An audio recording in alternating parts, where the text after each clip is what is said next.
जब बाबा जी ने फूल बाग में स्पष्ट कह दिया था कि बच्चा अगर मैं कह दूं मैं नेताजी हूं मुझे कौन पहचानेगा, कोई खड़ा हुआ, कोई कहा था किसी ने? कोई बात पहचान है? जिनकी उम्र आज 127 वर्ष की, इतनी उम्र का कौन है जो पहचानेगा? ये कल वाले अभी कल जगह हैं, ये नेताजी को पहचान, जिनके कान में भनक भी नहीं पड़ी, जिनका इतिहास इनकी जानकारी में कुछ नहीं। ये तो सुनी सुनाई बातें जो लोगों ने स्वार्थ लोभ लालच में की, वही ये पढ़ते सुनाते रहते हैं, लेकिन कुछ होने वाला नहीं है। परिवर्तन जय गुरुदेव नाम से होगा और किसी नाम से नहीं होगा। मैं दावे के साथ, चैलेंज के साथ कहता हूं कि परिवर्तन होगा तो समय के प्रभु नाम से होगा, इंसान के नाम से कोई परिवर्तन नहीं होगा। ये भगवान का नाम है, ये प्रभु परमात्मा का नाम है, इसके द्वारा परिवर्तन होगा। जैसे त्रेता में हिरण्यकश्यप राजा था, उसके नाम से परिवर्तन नहीं हुआ। जो योगियों ने हरि नाम जगाया था, हरि नाम से परिवर्तन। त्रेता में राजा रावण के नाम से परिवर्तन नहीं, जो ऋषि मुनियों ने राम नाम जगाया, उस जगाए नाम से परिवर्तन हुआ। द्वापर में राजा कंस के नाम से परिवर्तन नहीं हुआ, जो समय का कृष्ण नाम जगाया गया था, जगाए नाम से हुआ। आज कल युग में किसी प्रधानमंत्री, मुख्यमंत्री, राष्ट्रपति के नाम से परिवर्तन नहीं, किसी ज्ञानी ध्यानी विज्ञानी के नाम से परिवर्तन नहीं, किसी धनवान बलवान बुद्धिमान के नाम से परिवर्तन नहीं। परिवर्तन होगा जय गुरुदेव प्रभु नाम के द्वारा।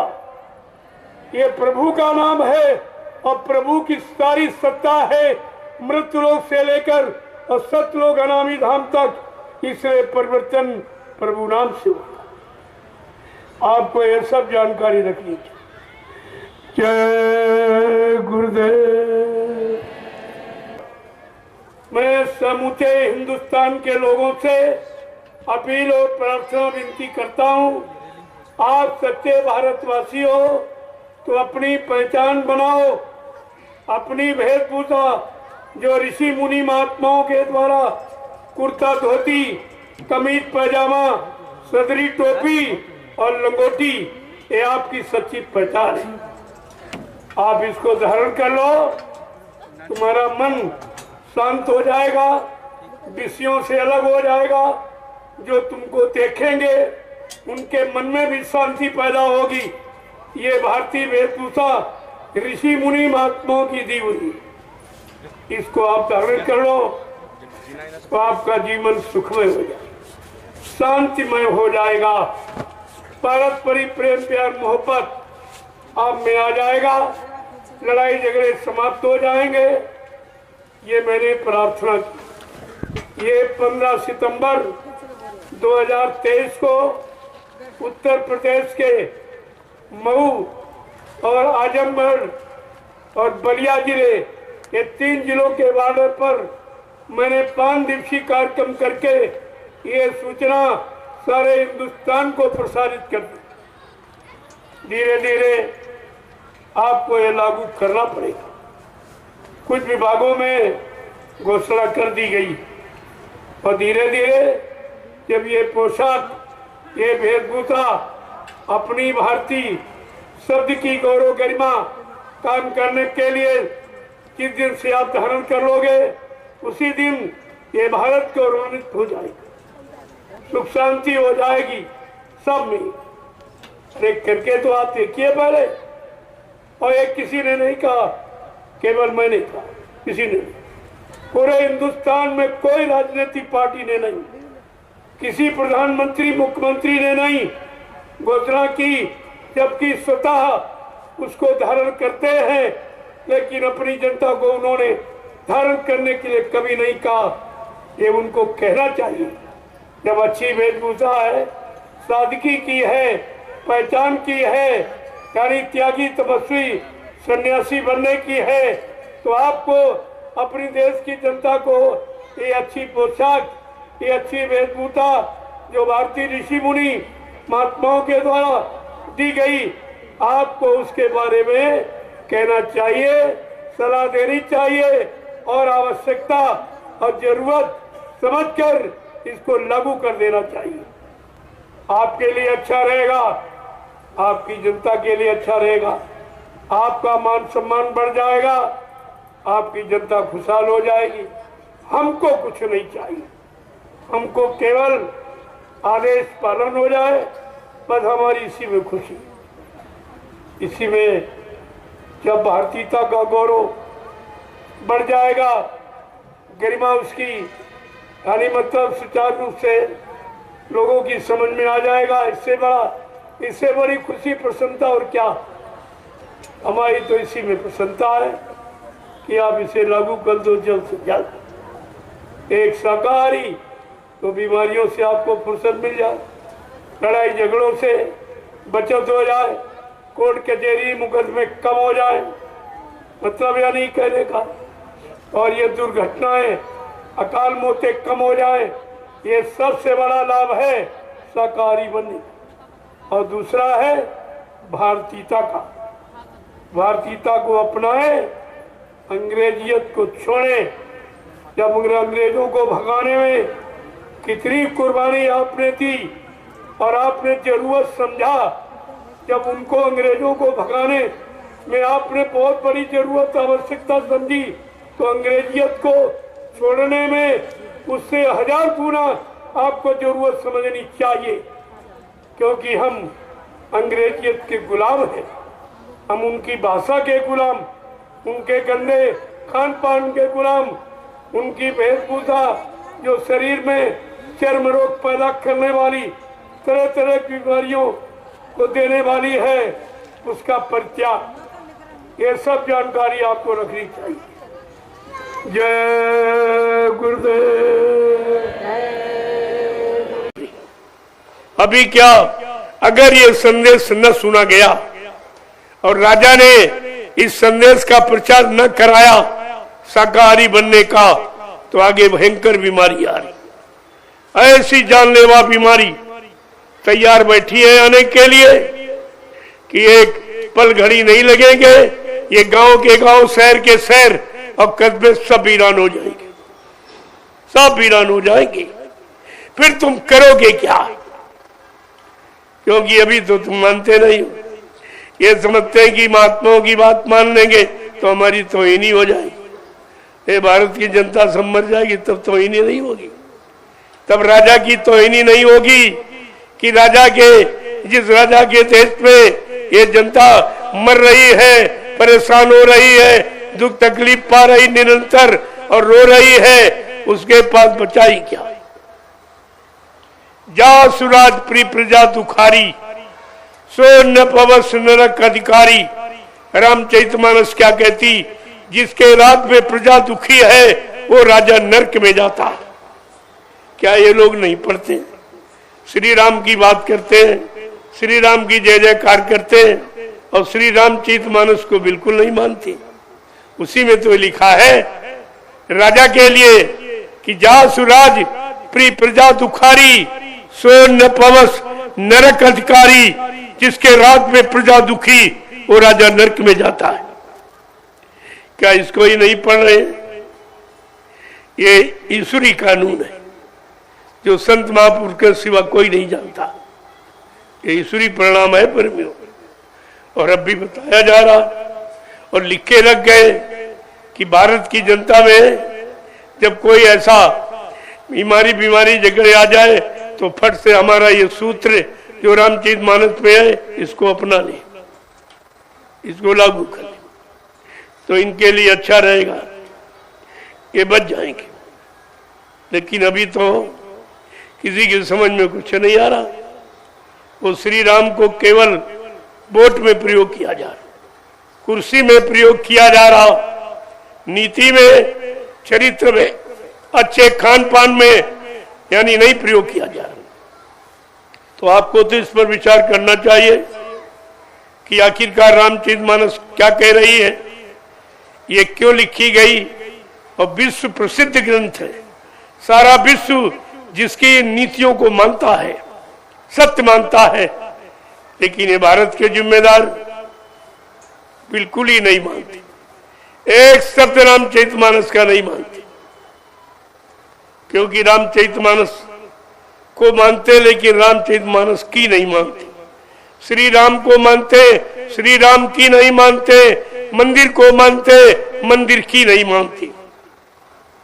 तो फिर लाभ कैसे हो? मंदिर मानने से लाभ नहीं। मंदिर क्यों बनाया जाता? मंदिर का लक्ष्य उद्देश्य क्या है? मंदिर की नीति क्या है?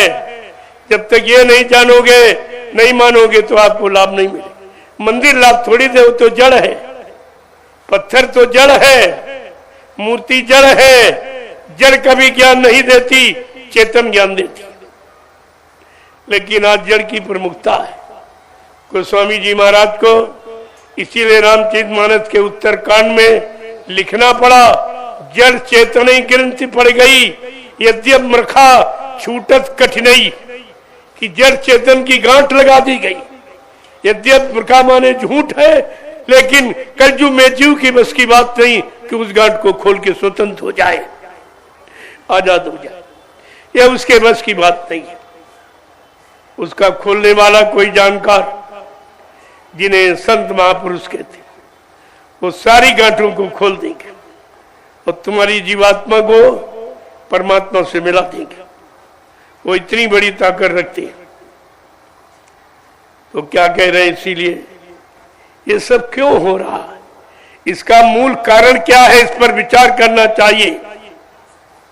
कि अगर बात संतों की मानी जो होती, अगर बात संतों की मानी जो होती, तो सिर पे तुम्हारे मुसीबत न आती, तो सिर पे तुम्हारे मुसीबत न आती। कि घट घट में इंसान के रहता भगवान, घट घट के इंसान में रहता भगवान। और इसकी नहीं तुम को है कोई पहचान, इसकी नहीं तुमको है कोई पहचान। अगर दिल भवन में सफाई जो होती, अगर दिल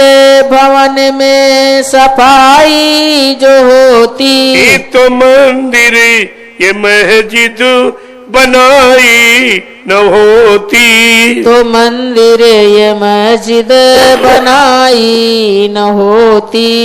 संतों फकीरों ने कितना स्पष्ट कहा है। आप गलती करते हो, गुनाह पाप करते हो इस शरीर रूपी मंदिर में, और क्षमा याचना मांगने जाते हो ईंट पत्थर वाले में। वहां कौन बैठा है? वहां कोई बोलने वाला नहीं है, न तुम्हारी कोई फरियाद प्रार्थना सुनने वाला है, और न लेने वाला न देने वाला, न कोई वरदान आशीर्वाद देने वाला, कोई नहीं। लेकिन फिर भी अज्ञानता भूल भ्रम में हम हो ही जाते। और बड़ी बड़ी तैयारियां मंदिरों की, सारे देश का धन मंदिर में लगा दिया, पत्थर में लगा दिया, पत्थर की मूर्तियों में। अरे जीवित वाले अन्न नहीं पा रहे, रोजी रोटी नहीं पा रहे, नंगे रहते कपड़े नहीं पा रहे, रहने के लिए झोपड़ी मकान नहीं है, लेकिन सब व्यवस्था मंदिर की जा रही। इस मनुष्य रूपी मंदिर की नहीं, वो पत्थर वाले मंदिर, उसी पर अरबों खरबों रुपया खराब। इतने में लगभग 10-20 जिलों को रोजी रोटी मिल जाती, सब जीवों को काम मिल जाता, लेकिन उसकी तरफ ध्यान नहीं है। जड़ की तरफ ध्यान है, चेतन की तरफ ध्यान नहीं। आज कलयुग में जड़ पूजा प्रधान हो गई, क्योंकि काल को जड़ में फंसाने का अच्छा साधन मिला। अगर ये साधन न हो तो काल किसी को फंसा नहीं सकता। 3 में फंसाया काल ने आपको, कागज, पत्थर और पानी। आप 3 ही में फंसे हो। और तीनों जड़ है, तीनों तुम्हारा मुक्ति दिलाने वाले नहीं, तीनों कोई पाप कर्म की माफी दिलाने वाले नहीं, और तीनों परमात्मा की प्राप्ति कराने वाली नहीं। फिर आप जाते किस लिए हो? जब कोई काम नहीं हो रहा और पहले भी नहीं हुआ, पूजा लगातार 3-3 युगों से कर रहे हो और मजदूरी 1 पैसा भी नहीं पा रहे हो, खर्च कर रहे हो, बदले में मिल कुछ नहीं रहा। आप कोई काम करते हो लाभ पाने के उद्देश्य से करते हो, खेती करते हो, अगर अनाज पैदा ना हो तो खेती करना बंद कर देंगे। दुकान व्यापार करते हो, मुनाफा ना हो तो दुकान व्यापार नहीं आप चलाओगे। नौकरी करते हो, मजदूरी और तनख्वाह न मिले तो आप नौकरी करोगे। लेकिन ये जो कर रहे हो पूजा पाठ, इससे मिला क्या आपको? इतने यहाँ लाखों लोग बैठे हो और सबने पूजा पाठ की और कर रहे हो, लेकिन आज तक कुछ मिला आपको? और जिसकी पूजा की वो भी नहीं मिला, न कोई देवी, न कोई देवता, न भगवान, न खुदा, न घाट, कोई नहीं मिला। फिर आप करते किस लिए? अरे हर काम यानी लाभ पाने के लिए किया जाता कि हानि पाने के लिए? गोस्वामी महाराज ने रामचरितमानस में लिख के बताया कि हित अनहित पशु पक्षी जाना, मानव तन गुण ज्ञान निधाना, कि हित अनहित पशु पक्षी भी जानता है।